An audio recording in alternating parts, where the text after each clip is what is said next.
Salam les amis, j'espère que vous allez bien. Bah écoutez, moi je vais très bien de mon côté. Donc c'est le retour de la Ligue des Champions, la fameuse Ligue des Champions, la Ligue aux grandes oreilles les amis. Je suis là pour vous débriefer les matchs de la Ligue des Champions. Donc voilà, cette semaine on a eu deux matchs. Hier on a eu le choc, le PSG face au Real, mais aussi on a eu le match du Sporting face à City. Et aujourd'hui, on a eu le Liverpool de Sadio Mané et de Salah qui jouait contre l'Inter. Mais aussi, on a vu le Bayern qui a joué un match très compliqué contre Salzbourg. Donc, sans plus tarder, on va tout débriefer, on va tout mélanger. Donc, voilà, salam les amis, je suis là, Big Laz.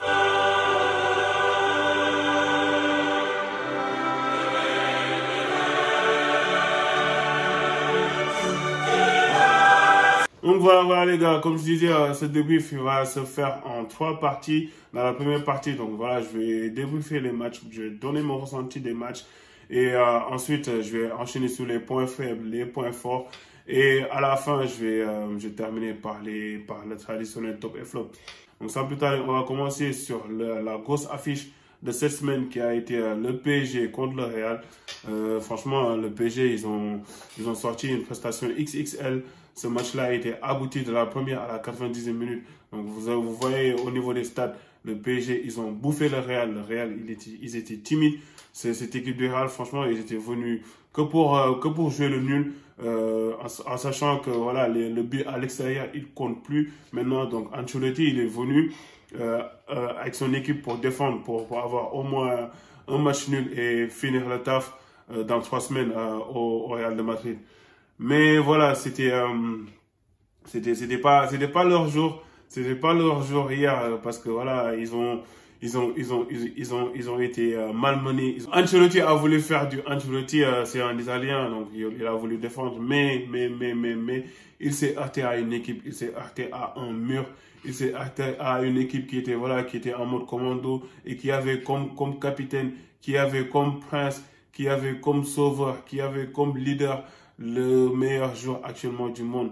Non, les gars. Je parle même pas de Lionel Messi. Je parle de Kiki Mbappé. Je parle de Kylian Mbappé. Et je pèse mes mots. Actuellement, Kylian Mbappé, qui peut se poser sur la table de Kylian Mbappé, qui peut se poser à côté de Mbappé et dire qu'il est plus fort ou dire qu'il a actuellement le même niveau que Mbappé. Mbappé, c'est le joueur le plus fort actuellement au monde. Non, personnellement, je vais même pas parler de Salah, ni de Ronaldo, ni de Messi, parce que pour moi, en fait, Mbappé, il incarne le présent et le futur. Donc, respectez-le, s'il vous plaît, respectez-le. De toute façon, chaque week-end, il le montre. Chaque match, dans les gros matchs, dans les grosses affiches, c'est lui que tu vois. Mais Lionel Messi, je vais revenir de Lionel Messi. Franchement, il a fait une prestation très insuffisante pour moi. Et donc voilà, il nous a habitués à faire plus et il doit faire plus parce qu'il est là pour ça. Il est venu au PSG pour ces genres de matchs-là. Donc voilà les gars, pour commencer sur les points forts, je vais commencer par le match, par la prestation du PSG. Le PSG, ils nous ont sorti du lourd. Ce match du PSG, c'était un match de référence pour Pochettino parce que Pochettino, il a été critiqué par tous les Français, de tous les noms. Voilà, le PSG n'a pas d'identité de jeu, ils sont nuls, ils sont là. Donc voilà, PSG, ils sont venus, ils ont montré carrément avec le système hybride.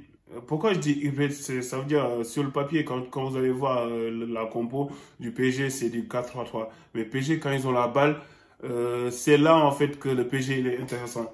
Pourquoi je dis c'est là que le PSG est intéressant? Parce que la titularisation de Danilo, c'est là-bas que tu vois en fait son apport défensif comme offensif. Parce que Danilo, en phase offensive, c'est lui le troisième défenseur. C'est lui le troisième défenseur avec Marquinhos au milieu, Kimpembe sur la gauche et Danilo sur la droite.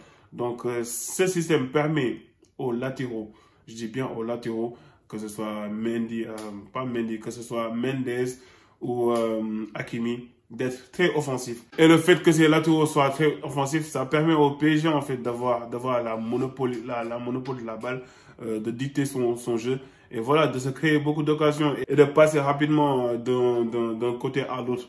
On a vu le match grandiose de Nuno Mendes sur son aile gauche. Mais aussi, voilà, Hakimi aussi, il était là, il était présent. Et ce système, il a déjoué complètement les plans du Real. Parce que voilà, Vinicius, Asensio, tout le monde était en train de défendre. Et c'était vraiment compliqué pour eux, en fait, de développer du jeu. Donc, pour ce point fort, on voit que le PSG, ils ont dominé leur sujet. Ils étaient là au pressing, tactiquement, techniquement. De l'apport de Danilo, il a permis à Verratti, je dis bien Verratti, parce que Verratti, lui, il a besoin de ça, en fait. Il a besoin d'aller vers l'avant. Il a besoin d'avoir plus d'espace pour pouvoir exprimer son talent. Et donc, du coup, cette tactique de jeu a permis à Verratti de montrer l'étendue de son talent, de nous sortir une prestation XXL. Il a bouffé tout le milieu du Real, parce que voilà, à chaque fois quand on parle du Real, on dit le milieu du Real, Casemiro, Kroos, Modric.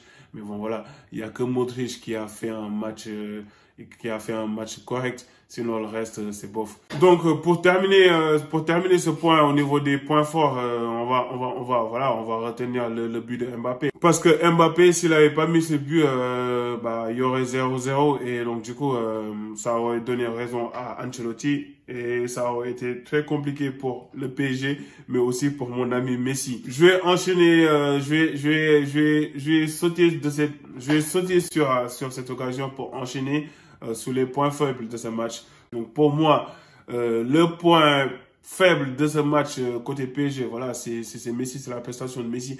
Alors oui, dans le jeu, Messi, il a fait ça, il a fait ça, il a fait ça. Mais voilà, c'est pas suffisant les gars.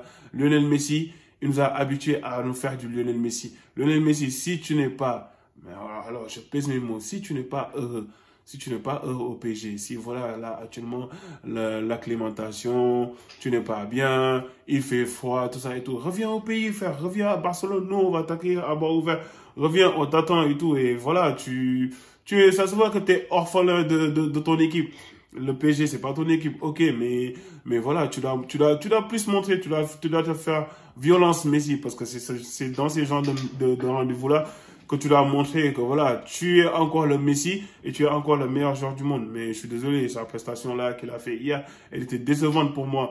Et la preuve, il a eu la chance, je dis bien, il a eu la chance de sauver son match avec le péno et il a raté son face-à-face avec Courtois.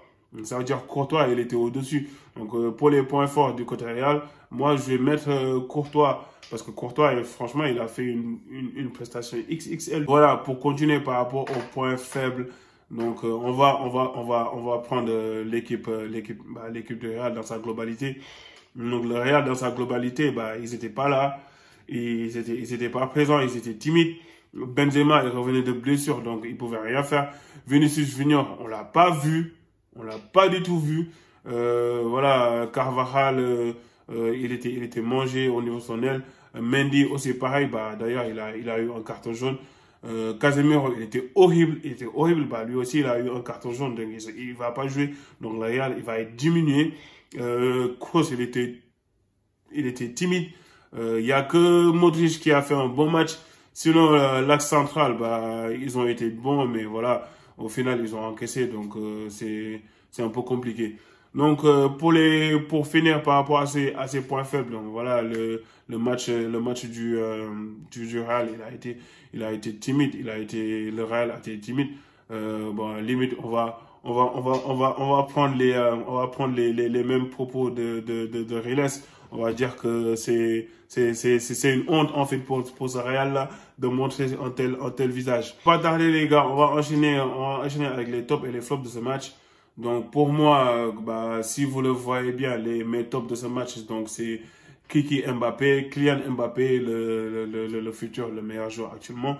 Marco Verratti, un deuxième top. Marco Verratti, une prestation XXL. En troisième top, je vais dire Nuno Mendes et Danilo. Et je vais aussi rajouter la performance coach, le coaching gagnant de Pochettino, parce que voilà, à un moment donné, à la fin, il a sorti Danilo pour mettre Idrissa Gana Gueye, le champion d'Afrique. Donc voilà, il a un peu changé son système et il a aussi mis Neymar qui a fait son match et qui a fait même la talonnade à Mbappé. Donc Mbappé, il a fixé et vous avez vu le but de Mbappé. Donc Mbappé, c'est le prince de Paris, c'est le roi actuellement du monde. Et pour mes flops, bah, en premier temps, désolé mon ami, mais mon ami Lionel Messi, t'es dans les flops. Ça, c'est clair. Après, je vais mettre Casemiro et bah, voilà, Ancelotti dans son coaching global. Donc voilà les gars pour ce choc entre le PSG et le Real.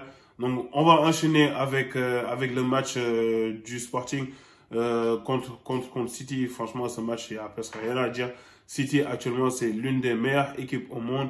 S'ils continuent comme ça, franchement cette année ils peuvent gagner quelque chose. Mais bon voilà, avec City il faut les prendre par les pincettes. Parce que c'est une équipe qui nous a habitués en fait à tout.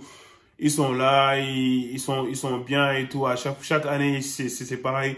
Huitième de finale, quart de finale, demi-finale, ils sont bien. Et à chaque fois, en fait, ils pêchent à gagner cette Ligue des Champions.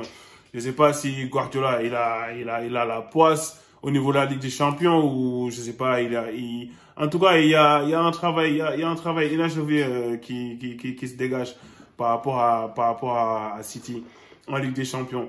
Donc voilà, moi je suis un grand fan de Guardiola et de son système et j'espère que voilà cette année